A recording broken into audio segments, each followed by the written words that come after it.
And we're live. Welcome to Someone's Good Books, the show that shines a light on really good books released during a challenging time. I'm your host, Joel A. Sutherland, author of the best-selling Haunted Canada series, and the live stream host who is now most upset in the entire world that he decided to make a recurring gag out of wearing socks every week. It seemed like a really good idea 10 weeks ago when it was really cold. Now, not so much. And spoiler alert for anyone who's joining us for the very first time or who has never lasted to the end of the episode. I'm sure nobody's in that boat. We're going to show off her socks at the end of this one. All right, let's get into it. My guest tonight is Jess Keating, an author and zoologist who has been sprayed by skunks, bitten by crocodiles, and been victim of the dreaded paper cut. Her books blend science, humor, and creativity and include the acclaimed My Life as a Zoo middle grade trilogy and award-winning picture books like Shark Lady and Pink is for Blobfish. Jess lives in Ontario where she loves hiking, nerdy documentaries, and writing books for curious and adventurous kids. Welcome to the show, Jess. Yay, thank you so much for having me, buddy. It's great having you. It's so nice talking to another adult. To be honest. I thought you were going to say another Canadian, but that works too. Yeah. You've had quite a few Canadians on here. A few, exactly. It's nice speaking to another Canadian adult. How's that? Well, yeah, allegedly. Yeah, okay. Right? Allegedly. All right, well, if anybody is watching along tonight, feel free, of course, to post any comments or questions in the chat. We'll make sure we get to those. And you know what? I'm going to jump right into one right now because Charlotte Rollins has said, and she's been great. She's been watching the last few episodes. I think she went back and watched the earlier episodes on YouTube as well. She says, I just read Shark Lady on Epic Books today. I hadn't heard of Jenny Clark before, so I learned a lot and finally finished Le Hanté 5. That's my terrible French. I should pronounce my own books better, but that's Haunted Canada 5, which is actually Haunted Canada 4 in English, but that's a whole separate topic we won't get into on this show. I could do a separate podcast all about that. She says, I liked it. It had a story about Kamloops because I grew up there and I learned a lot of French words. I think demure was in every story. Oh, goodness.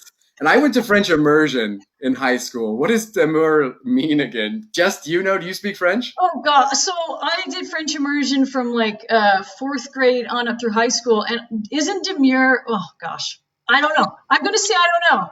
Let's just say I don't know. If I get it wrong, that's it. Yeah. Like Canadian status, just like, that's it. Well, I was going to say, allegedly Canadian, you're kind of showing your cards now. No, I'm allegedly a grown-up. I'm definitely a Canadian. Like, I've done so many YouTube videos where people call me out for the way I say about, or a boot, or a boat, or whatever. So definitely super duper Canadian. It's so painful. Okay, two it's things. Allegedly grown-up. First, the fact that I thought you meant allegedly Canadian just proves that it's what, 100 and something million in lockdown, and obviously I'm starting to lose my mind. We were talking about sourdough before we went live, so that gives you some indication of where we're at right now in the current cycle. A very deep debate about sourdough and the merits of baking it yourself or buying it from the grocery store. Yes, I actually buy it from the store. Because as I just mentioned to Joel, the great thing about my sourdough recipes is no matter what I do, it tastes like crap. So I learned my lesson. Yeah, leave the baking to the bakers, right? Yeah, that's why we literally have bakers. That's why they exist. Let them have their moment and make the bread. So it's that right there it's right there in their job name. They're called bakers. Right? Yeah. Let them bake.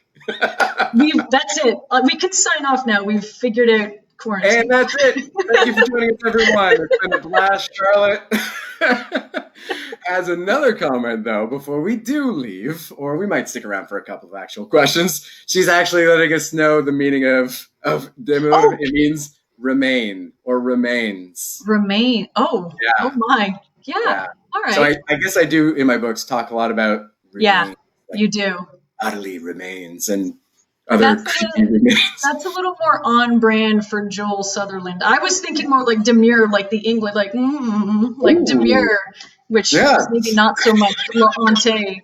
I do have a French accent, though, I have to say. La honte is, when we were younger, I remember thinking you could just put like la in front of any word when you're like, 5 or 6. It's like, oh yeah, la hot dog. And it's like, I'm bilingual. Like, that's right. You say oui, oui, and then le. We know you kind of act a little snotty, you know? Yeah. I'm sorry, French people. We love you. It's all from love. It's all from a place it's of all love. from the heart. We adore you. You make great bread. Absolutely. And you translate our books so that we don't have to, even though we Can did you French imagine? version, apparently both of us. Can you imagine the mess if authors were in charge of that? Whew. Terrible. Just lawsuits. Terrible. Anyway. All right. So as I said, if anybody else has any questions or comments, please do post them. We'll make sure to get to them. And after that nice, long, fun ramble, and my phone's ringing now, stuff is totally falling apart. It took 10 episodes, and stuff is just going off the rails. You can go pick it up. I can just okay, hang on. Yeah. Somebody else in this house. We're you all have home, so many people in that household. So many people in my house. Somebody will get it. It stopped ringing. We're all good. Are you ready to jump into the actual questions? Yes, let's do it. And it is time to get into someone's good books. Oh boy. My first question. Each Year Rocks Croc was published by Orchard Books on May 1st, 2020, and you have it right there. I do. In the spirit of the show, please tell us what makes it a good book. What makes it a good book? Well, this is Eat Your Rocks Croc. What makes it a good book? Part 1 is that it is all about animals. As you can see, it is also Dr. Glider's advice for troubled animals. I have a soft spot in my heart for all animals. Some viewers may or may not know, as well as being an author, I am also a zoologist. That was my training all through my life. I loved animals my whole life. And I make quite a split in terms of my books. Most of them have something to do with animals or science in them, but this is definitely, one of the most fun because it has this amazing little character of Dr. Sugar Glider. And this was illustrated by Pete Oswald, by the way, who is one of the best. He's just the king. love the bad. It's the bad seed that he did, right? Yeah. Yeah, that's a great picture. Dr. Glider there. So basically, she goes around, she has a medical degree from Oxford, as, some sugar gliders do, and she goes around and does house calls or nature calls to a whole bunch of different patients. And it also has really lovely undies. I never thought I'd get on Facebook Live and show off the undies, but here we are. Here we are. It took a global That is the undies. Look at the undies. Yeah, right? Love it. So cute. So that is Eat Your Rocks Croc. I had so much fun working on this book. Now I have to put the undies back on because it's just awkward for the book. I had so much fun working on it. I always have a running list of about 50 animals or so that I want to tell people about, and having the vehicle of Dr. Glider to do that was just incredible. And again, like you said, Pete Oswald, he's amazing. So getting to see him bring this rule to life, it was better than I ever could have hoped for. That's fantastic. Love it. Well, I have to ask. I ask this of all my guests. What's it like having a book released during a global pandemic? Well, I was thinking about this. And let's preface this with I'm incredibly fortunate. I'm healthy. My family's healthy. So, not everybody can say that. So I think of this as kind of a champagne problem. But having a book come out in a pandemic, I was trying to think of an appropriate metaphor that was suitable for all audiences, if you will. And in general, when you publish a book, I think you're given a car, right? And some authors, their car is really fancy. It's like a Maserati or something, like a supercar, like a Zoom Zoom. And some cars are more modest, but everybody kind of gets a car, right? But in the pandemic, you're kind of given a Flintstone car, right? Yabba dabba, you have to pedal with your feet on the ground. You've got the big brontosaurus, rib cage on the side, and you need tipping it over. Yeah, you fully tipped over, and you stayed there for the first couple weeks, and then you maybe get a couple of people to help you out. You need a lot more foot power, right? You get my metaphor here. I'm stretching a little, but I don't care. I'm with you. And then you can get a move on with a little bit of yabba dabba do, but in general, it feels a lot more difficult, definitely, because you don't get to travel, you don't get to meet kids. You know what we do. We're out there in schools often. So, I do try to do as much virtual stuff as possible, but kids are not in school, so yabba dabba do. Yeah. Yabba dabba do. We do what we can do. Yeah, this one coming out in May, that's right at the peak of Yeah. like school visit season. That's when Yeah.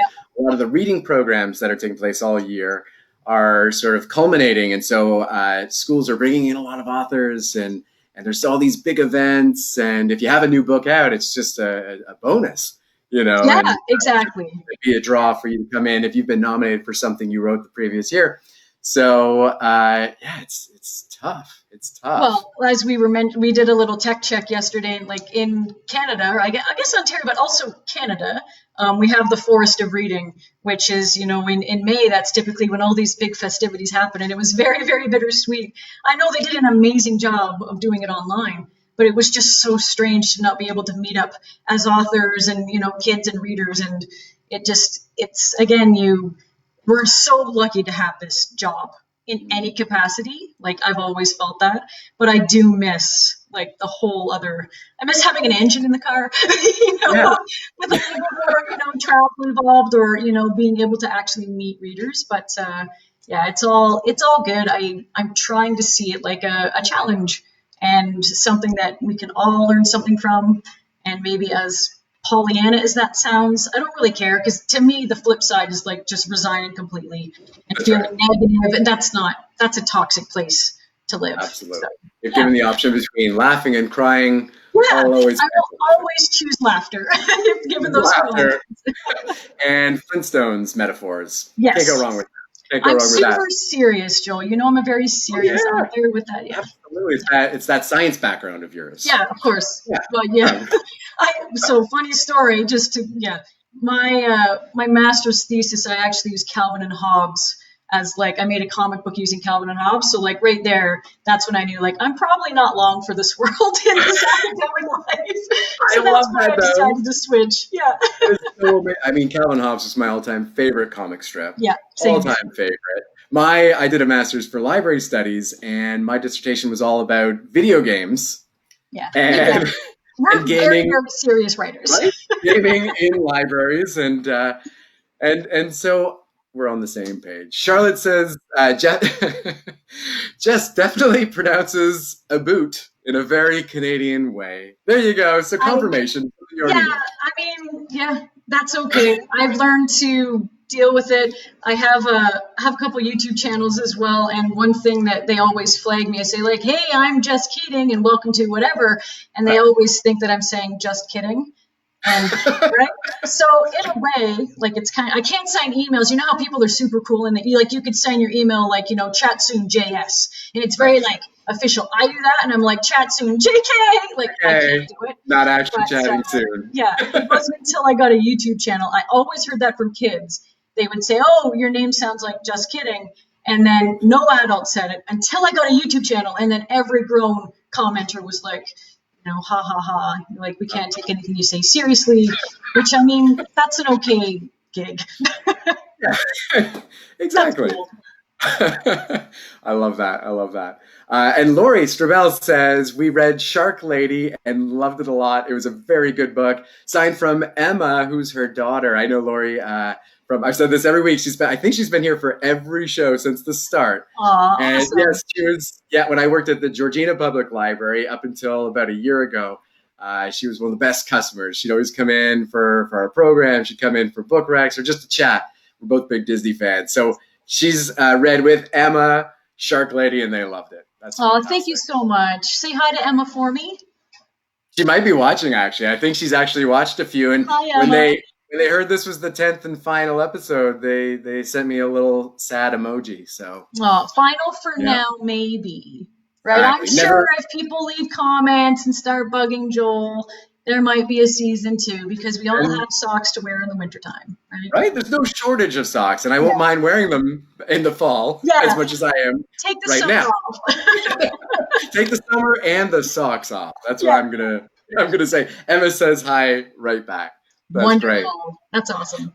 So, in Eat Your Rocks Croc, I need to know, Dr. Sugar Glider travels around the world to help animals with all sorts of problems. Yep. I'd like to know, does Dr. Sugar ever wish that her parents gave her a slightly more professional sounding name? You know what? She does not, because anybody with any name can be whatever they want to be. And actually, do you want to know a funny little inside story? I don't know if Scholastic's going to want me. Right now, there's some, like Denise is watching, like, don't say it. But originally, Dr. Glider was called Dr. Sugar Paws. And it's a little name, right? However, there were some circulation in, different channels that perhaps Dr. Sugar Paws was just slightly too suggestive, like slightly, which I can think of that, right? But I was like, okay, I can kind of see, right? Yeah. I also realized that you might not know, like here you can very clearly see, like she's got, this is called, very official term, this little like wing thing here, that's called a stragium, right? So that's like the thing that connects her hand with her little paw there, like her back foot. And that's how you kind of know she's a sugar glider. But young kids might not know that. So the fact that we changed her name to Dr. Sugar Glider, I thought was really quite fitting because now they know for sure, like, is she some sort of squirrel? Like, what's going on? So it is very clear. But yes, she actually started out as Dr. Sugar Paws.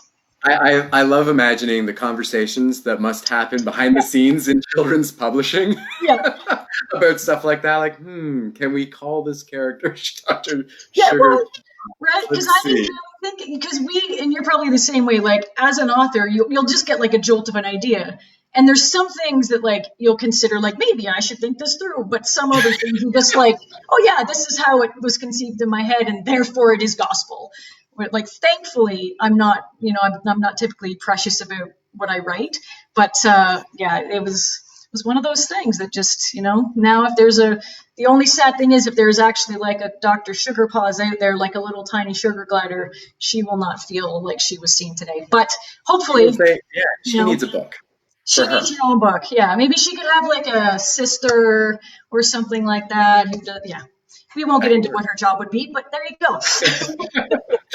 Well, something you said, it's so true for me too. I mean, I can't get married to anything I write because I'm trying to write really scary stuff for kids. And as an author, you're too close to your work often. I can't tell if something I've written is actually legitimately scary or not. And often what I've written that I think is very innocent, somebody says, oh, that was creepy. The stuff I think was a bit over the line. They're fine with it. Like, oh, that was so tame. Have you ever had to change something? Like, have you ever, like, your editor's been like, dude, like, this is horrific. Yeah? Actually, not as many times as you would think, but there have been a couple. That's good. Like, let's just rein this in a little bit. I had one time with, I have Pink is for Blobfish, the World of Bird Animals series.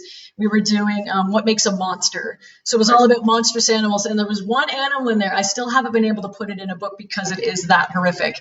So my editor, Catherine Harrison, she's amazing. And she's always been one to like push me to really like meet that edge. Whereas, some people might be a little more conservative. She's like, no, just go for it. But one animal that we had in the book that we had to take out, she was like, honestly, Jess, this is going to give me nightmares. It's this bird. It's like a hawk who, again, like, this is a true scientific fact, but like, like parents just do what you will with it. But this hawk, I'm just saying it's a fact. So what can I say, right? I'm just the messenger here. This hawk will take other birds and then bury them kind of up to here and then save them, almost like having like a freezer, except it's just, live animals. And so that when they're hungry, they have, food. Like they're just buried, like just bury the head, suffocate. Just bury them. They will just bury the whole bird alive. Just bury the whole thing. Yeah, like they'll just leave kind of the top it just because I think they're not very efficient, barriers and diggers. But so they basically set up this like horrible little like place with all of these live birds that are like looking around like, uh-oh, this isn't good. So of course I'm thinking like, first of all, like the one side of me is like, this is horrific because that's terrifying. And it's something like even David Attenborough himself would be like, oh, dear me, right? Yes, but the other side of me is like, this is amazing. Look how horrible this is. Yeah. That was the one time that they were like, Jess, like, this is madness. Like, people are going to cry. We can't include the Silence of the Lambs bird in this. That's where they drew the line, which I fully get. I get it. But I'm the same, like, when I find these amazingly gruesome details about this real Canadian history that I'm, researching for the Haunted Canada series, I'm just giddy with delight. And I kind of love going into schools, and now I'm presenting often to probably older kids than a lot of times you might be. I love sharing those details, but I do it with a smile on my face. You right? have to. And it is really hard to talk about, like, oh yeah, and then it keeps them there alive until it's hungry. Like, no matter how big I look saying that, it's still pretty horrific. So maybe that's a good metric. Like, can we say it's smiling and not seem like we've just lost our minds? That's right. There you go. Try it. Practice it in the mirror someday. Yeah. Kate Riley is here. She says season 2 in socks. Yes. So it's starting. You're in. The letters are coming in. Charlotte says, I second this motion. Again, it's steamrolling. We'll see. We'll see what happens. You asked for it, buddy. You asked for it. Got to deliver, right? All right. Next question for you. This is a very serious one. Okay? Yes. As an author who works from home, would you say that life in lockdown has been a really big change or practically the same in virtually every single way? I'll be giving away all of our secrets, right, if I tell the truth. No, in general, I'm very good. Like, I don't need a lot of people. Like, in my life, I enjoy my friends, but I don't need to be, like, next to them physically because so much of this is like we're doing right now. Like, I'm quite used to meeting up virtually or, you text or whatever, chat over the phone. But the workload has gotten so much more because it is harder to sit, like, you're not just fielding more emails or you're doing, Zoom visits. That kind of thing is a bit more workload. But in general, it's not been that bad because I find the only thing I'm missing is really the outlets that I would normally you go to the movies or go to the bookstore. Oh, the bookstore. Oh. Remember the bookstore? Smell of new books. Yeah, just that like the outlet of being able to discover new things. Mm-hmm. But without that, like, do you go a little bit loopy? Yeah. But I've been able to just, as I mentioned before we went on, like, I've just been buying books with abandon because I figure, well, the library's closed and, like, I'm saving money on gas and, like, it's helping some author out. So I wouldn't say that it's been, like, an enjoyable time by any means, but I'm trying to find the good in the challenge, I suppose. But I think I'm very lucky to not be an extrovert. Like, I know extroverted people right now that are just dying for a hug, and I'm okay. But extroverts who are desperate to put on some real pants, take off their pajamas, and go out and see people again. Pants. I don't need real pants at all. Like, I put on socks today for this. Bless. Thank you. Thank you. Rob Laidlaw is here. He says, "Good conversation. Ask Jess. This is great." Have you ever met Rob before? Yes. Rob sounds familiar. Awesome. Another Canadian author, writes a lot of animal books, of course. Good conversation. Ask Jess what her most amazing wild animal experience has been. Oh my goodness. Okay, I have 2. Okay, I'll be really quick. The first time, my very favorite animal in the whole wide world is the wolf. Everybody. When I say that in, like, classrooms, kids just like, oh, like, they go nuts. It's always that. They start howling? Oh! Yeah, they literally do. I love wolves, and I was about 13 once, and I was lucky enough to see a wolf in the wild. Like, I was just literally walking with my dad or hiking, and we just saw a wolf, and he just stared at me, and it was just, one of those moments that you can't look into the face of a really, really wild animal like that and not come out of it changed.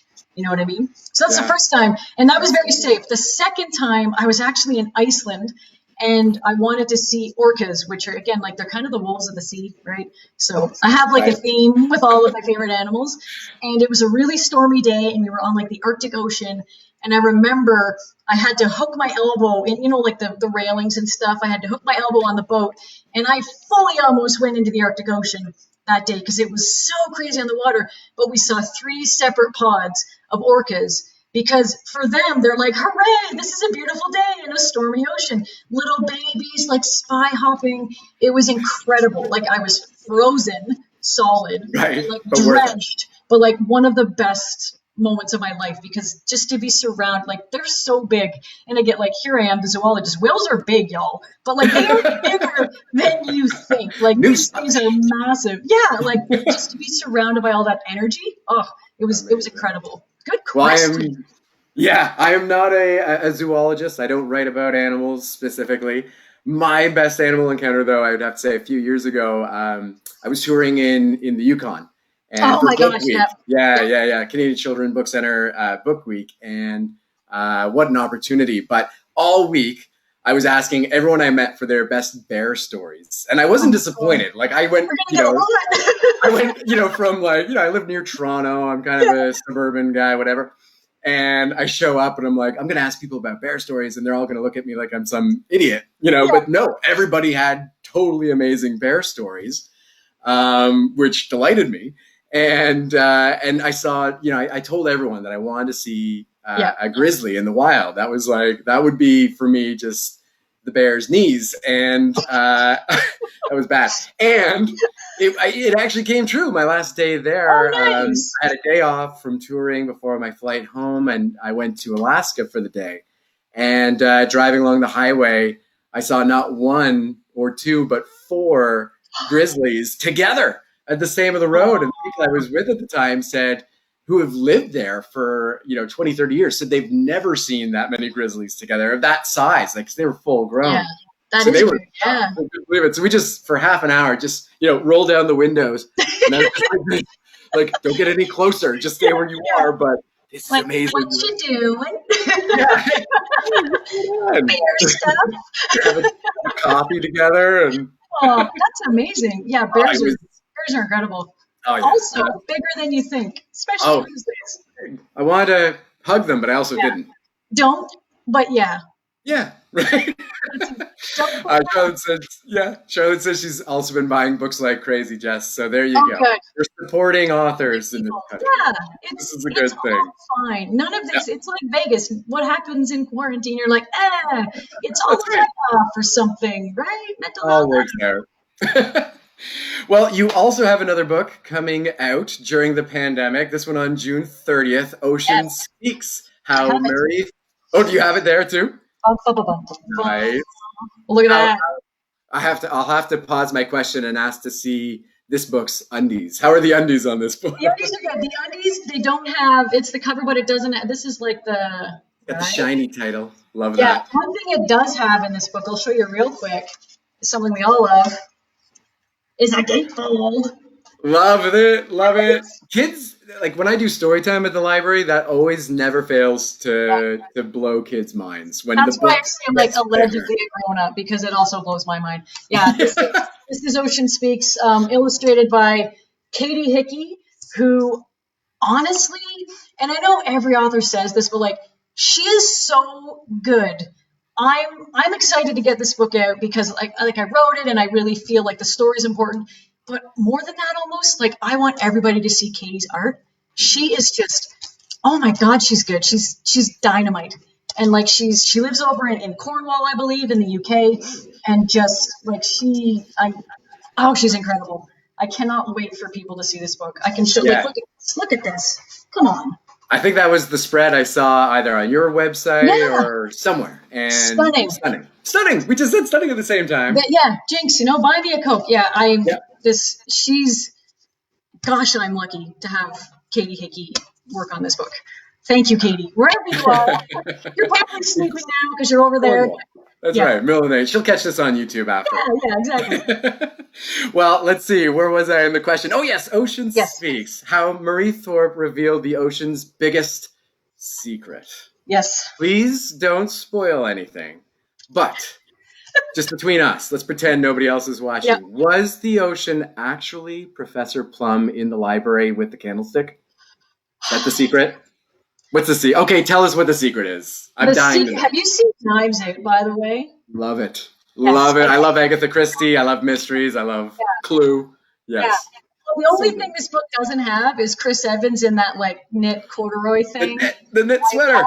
Not corduroy. The knit big beige sweater. I'm so sorry. The next book I will get Chris in there. Yeah, but it has a bit of a twist ending. It's true. And the twist is that this woman was right and that sexism is terrible. Hey. Good secret to reveal there. Yeah, listen, we've got Naomi Brunn is in saying she loves the book. Naomi from Telling Tales, and of course another librarian. Nice to have librarians tuning in. Lori says it's been amazing watching all of Someone's Good Books.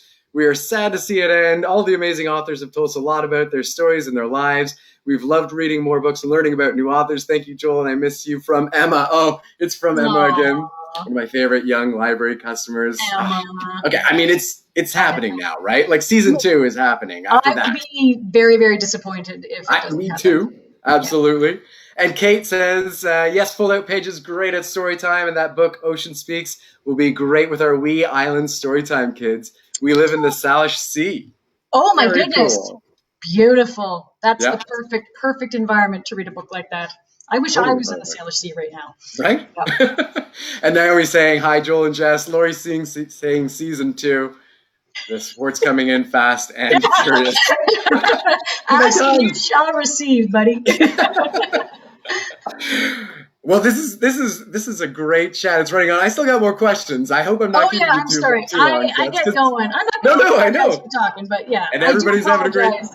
No need to apologize. I'm in the same boat, and clearly the chat is in a talkative mood as well, which is great. I just want to make sure I'm not keeping you for any of your amazing lockdown evening plans. I have socks on for this. And right, we got to get to the socks. We got to get to the socks. But before we do, you also have another book coming out during the pandemic. This one on July 7th. Nicky Tesla and the Traders of the Lost Spark. I do. This is a wild coincidence. You probably won't believe me. You probably won't believe me. You know where I'm going with this, right? I'm going to blow your mind, Jess. Totally coincidental, but I'm pretty sure that title is remarkably similar to a teeny tiny little indie movie that came out nearly 40 years ago. I can't remember what it was called now. Gosh, 40 years ago. How dare you? I know. This was one of not the first one, but the second movie in the series was my first movie that I saw in a theater. Really? I'll say that. Wow. Temple of Doom. I was 3 or 4. Great movie to see as my first with the monkey brains and the eyeball suit. Harrison Ford. Exactly. Right? He makes a cameo in my book, actually. No, I'm just kidding. Again, no Harrison Ford, no Chris Evans. What the heck am I doing with my life, right? Something needs to change. Yeah. So tell us a little bit about it. I've got a picture of it. I don't have a copy. I have the first. I've got the cover. Oh, yeah, the first. I can pull up the cover and show it to the audience right now. But do you think I could find the third one? Oh, there it is. So this is illustrated. The whole book, there's illustrations in this book, and it's on this marvelous grid paper setup. I don't know if you can see. It's super nerdy. Lissy Marlin does the illustrations in this, and she again, I'm a really, really fortunate author to get such amazing women working on my books. Another coincidence about Nicky Tesla and the Traders of the Lost Spark is that it actually involves all of the geniuses, of which there are many in this book. They are reimagined from history. But in the third book, they are dealing with a viral global pandemic. No way. It's true. Yeah, I know. Are you to blame for all this? Well, I'm not going to say. Yeah, you got to knock on wood as you write a book like that. Right? So that was, obviously, viewers will know, this book, I didn't write it in, it happened, a couple years ago at least. Yeah, of course. And I was just okay, so I have these geniuses, what can I have them do? Nicky Tesla, she is a reimagined version of course, Nikola Tesla. There's also, we've got Charlotte Darwin instead of Charles Darwin. We have Adam Mozart, Grace O'Malley, Bert Einstein, Mary Shelley, who, by the way, was a total genius, of course. Agreed. Da Vinci, but I wanted to give them something really fun to do that I was thinking, what is something that people just won't believe that they can tackle? And I picked a global pandemic because, of course, life is just funny that way. Who could believe that? Only in fiction, they would say. Yeah, I was like, this will never happen. Yeah. Never. Good for a story. But. Yeah, exactly. If our fates were in the hands of the 6 or 7 geniuses, I won't spoil anything, but hopefully there's a way to figure this out. And I should have included more masks in the book. Because wear a mask, everybody. Yeah. There was no excuse. That's right. And yeast shortages and... Yeah. Right, work that in somehow. Yeah, right? more carb loading. yeah, totally. Naomi says Jess writes the best book names ever. She loves your titles. You. I agree. To have some great source material with sometimes the books start with a title, and I have a couple of working titles, and sometimes I have to figure like, what the heck am I going to do here? But with those ones, they've been really, really, really fun to write. That's awesome. Charlotte says, "Oh, I think I need to buy some Elements of Genius books." I agree.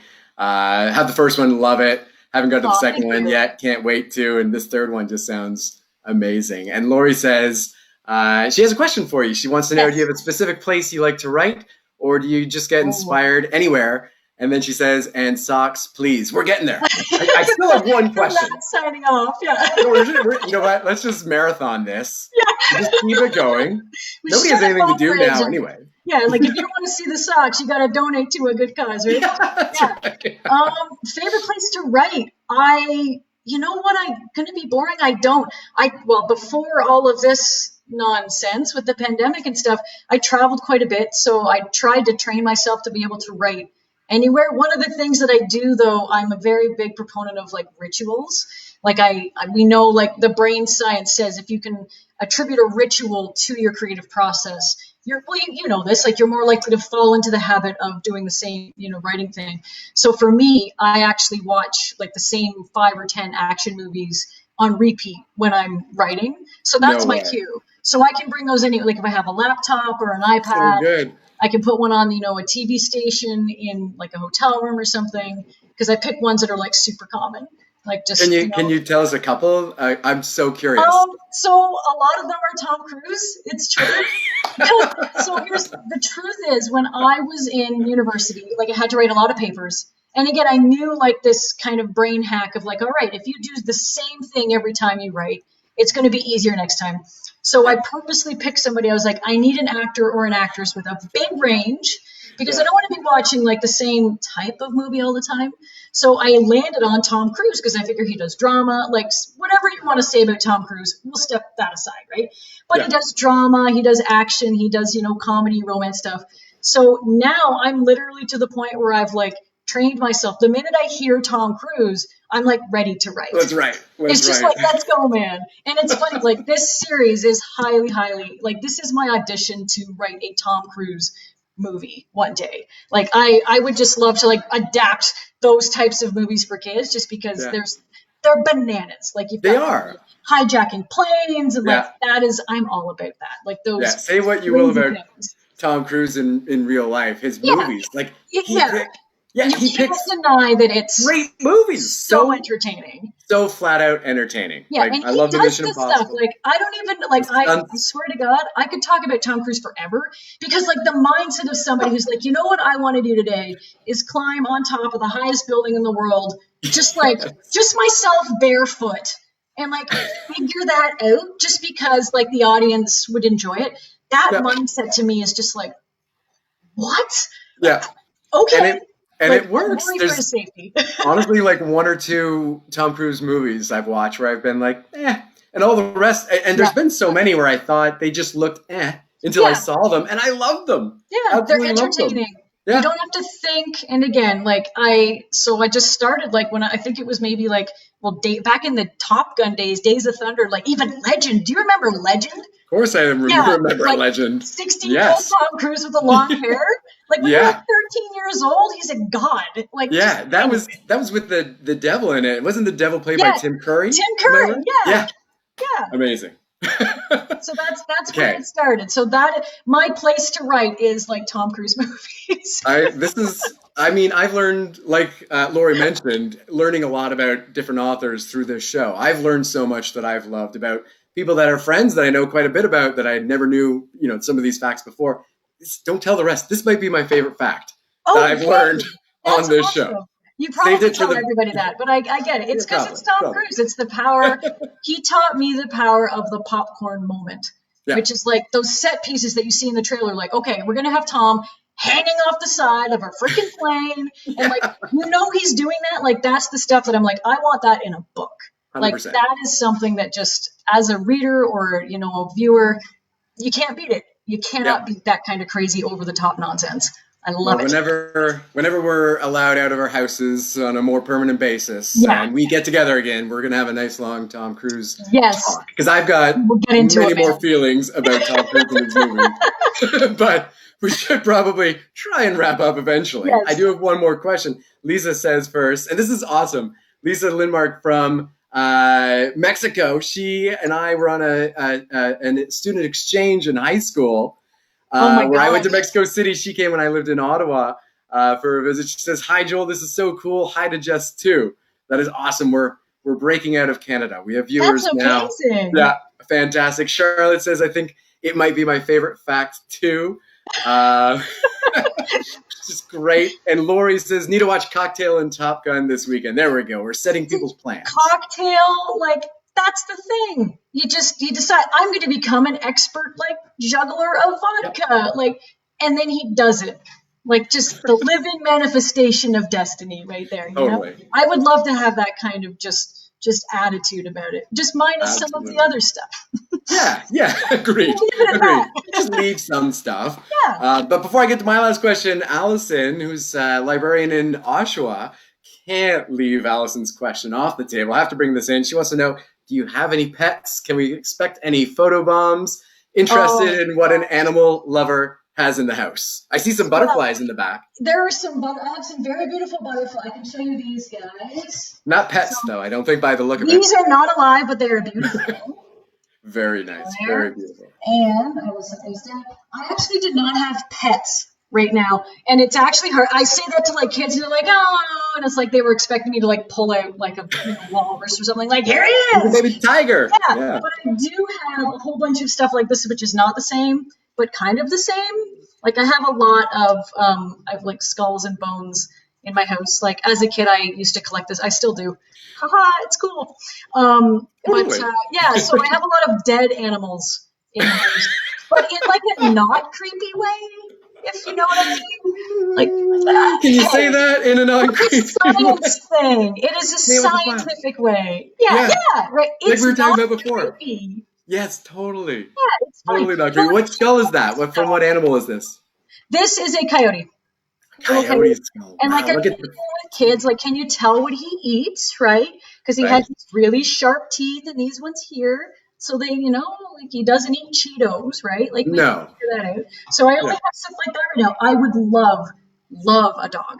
Love to have a dog, but again, like before we traveled so much, and now of course we're thinking like, where's my dog? Because I'm home all the time, and it would be an amazing little addition to have a buddy. But if I ever get a dog, it would be like a giant dog, like a big couch-sized dog. So it's a bit of a hurdle to get that when you've got travel in the near future, possibly. But we'll see. We'll see. Good question. Very good. All right. Well, finally, you also have another book coming out during the pandemic. I don't know when you sleep. On September 1st, Bonbon and Bonbon. Bonbon. Oh, here. Yeah. Do you have a copy? I do have a copy. Oh, advanced reader's copy. Bonbon. Love it. Well, for Bonbon's sake, should reading this book on my favorite day of the year, Halloween, be prohibited? Bonbon looks delicious, is what I'm trying to say. Yes. So it's funny. My editor and I were joking around. Actually, my art director were joking around about how to sort of April Fools our editors. And I was suggesting, like, one of the episodes, again, Scholastic's watching me, like, don't, like, there's going to be a red dot, just like, like over here. Power goes out, the feed crashes. It's like, But I was suggesting, like, we could just have, like, a little bite taken out of Bonbon, because he is truly a delightful-looking Bonbon there. But one thing that you would like around Halloween is they are also a big fan of donuts. Like, you can see here. Like, who isn't? Like myself, donuts are basically their favorite food. Like, if I could talk about quarantine food, forget sourdough, give me the donuts. Literally the donuts. But, so I think it would be a great read for Halloween, but eat something first, because Bonbon is particularly tasty looking. Yeah, dive into your candy before you read at bedtime. We give all the kids of the world permission to eat as much candy before bed. Yes. Before reading this. Of course. Before reading this. I ain't no dentist. No. My wife, I mentioned before the show started, as we were just chatting, she's been doing a lot of baking. She's been doing a lot of cooking as well. She did actually, at the start of the pandemic, one of her pandemic buys was a couple of donut trays and some donut cookbooks. So she's been making homemade donuts throughout That's this. Amazing. That look, just as delicious and taste as delicious as yours look. I know. You poor thing.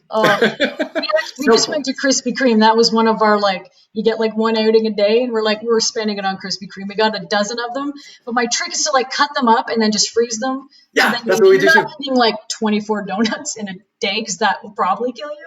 But it probably will. Yeah, it would kill me. I don't think I can handle. I know some people. My husband could probably handle that. I've seen him eat half a pie in a sitting. But I just, some people, they can just eat fair. and eat. Yeah, I can't do that. Fair. I would roll over and feel sick. So, yeah. All right. Well, look, this has been 45 minutes of pure joy and a little bit of wildness. I've had so much fun. This has been great. But before we do go, we have been promising the people socks. So we better show them our socks. For anyone that's been watching the show along the way, it's been my recurring gag because, of course, since the beginning of our lockdown, since we haven't been leaving the house too often, there's really been no need to put on shoes, and therefore our socks have taken center stage. So I thought it would be fun back when it was cold and appropriate to wear socks. It's no longer, but, we do what we do for the art. I thought it would be fun to show off our socks. So I'll go first, Jess. Okay, I'll show off my socks I picked for today, and then we'll see yours. I do, of course, have a pink flamingo shirt on tonight for you in honor of this show. Pinkers for blobfish, a zoologist, etc., etc. But my socks are actually Super Mario socks. Oh my gosh, I love it. I've got some nice Super Mario stars there because, I was looking at my sock drawer and I have so many still that I haven't got to yet, over 10 episodes. Season 2. I know, season 2 has to happen, right? Just to put on these extra socks and show them off to the world. But I thought these ones would be fitting today because all of our viewers that have been watching along all this time are my stars. That's super cheesy, but it's true. It's how I feel. So that's why I picked those. And I kind of had a feeling you might be a Nintendo person as well. Yeah, as soon as I saw it, I got the I got the song. Yeah, going into the pipe, underground. Yeah. Love it. What do you got for us in terms of your socks? So I wanted to pay homage to the books, but I only have 2 feet. And as you mentioned, there's a couple books coming out. But the first one, For Ocean Speaks, I really swing a little Bessie around. I have Under the Sea Crabs. Yes. For Ocean Speaks. And so good. For Eat Your Rocks Croc. And we'll say all the other ones because, animals and stuff. I have toucans. Can you see? I can see. Spiky toucans. Oh, those are some good socks. We are going out on a bang here on season 1. I'll just call it season 1 of Someone's Good Books. Those are amazing. And 2 socks for the price of 1. You're the first to put on 2 socks. Well, I was going to go on some hands, but I thought people would just tune in. All right, they turned to sock puppet time now. Puppets. Naomi says, nice. She's a fan of the socks. I appreciate that. Yes. Charlotte says, I have panda socks on today, and she even included a little panda emoji with her comment. That's awesome. So great. That's amazing. Sebastian socks, the crabs. Yeah. And Hole Under the Sea. Oh, there's stars on mine too, I think. Yeah, we both have stars on our socks. Love it. Yeah, I actually, you know what? Before, because I always think it would look weird if I wore socks with shorts. So I've also been putting on long pants for these episodes as well. I did too. Yeah, because I'm like, I can't, because I'm wearing shorts during the day, because obviously. Yeah. But then I'm like, well, I can't just put on socks and then, anyway. But the shorts I was wearing before were lobster shorts. That's what I was wearing today. Totally coincidental. That's very hip. Very hip, yes. It is very, very hip. With the lobster and then did you have on the flamingo at the same time? I did not. That'd be too much. A lot going on. Outfit. There's only so much you can handle. All right. Well, that brings us to the end of this episode and this season of Someone's Good Books. Thank you so much, Jess, for joining us. Thanks to everybody who's been following along as well. I always like to tell people, of course, please do support Jess and buy some of her books. They're available for sale online, as well as from your favorite independent booksellers, even if they haven't fully opened to allow you to come into their stores yet. Many are doing curbside pickup or delivery, so please support your local independent bookseller. For the last time, for season 1. For season one. I think it's official now. This has been a blast. Thanks, everybody, for watching. Stay home, wash your hands, read Canadian.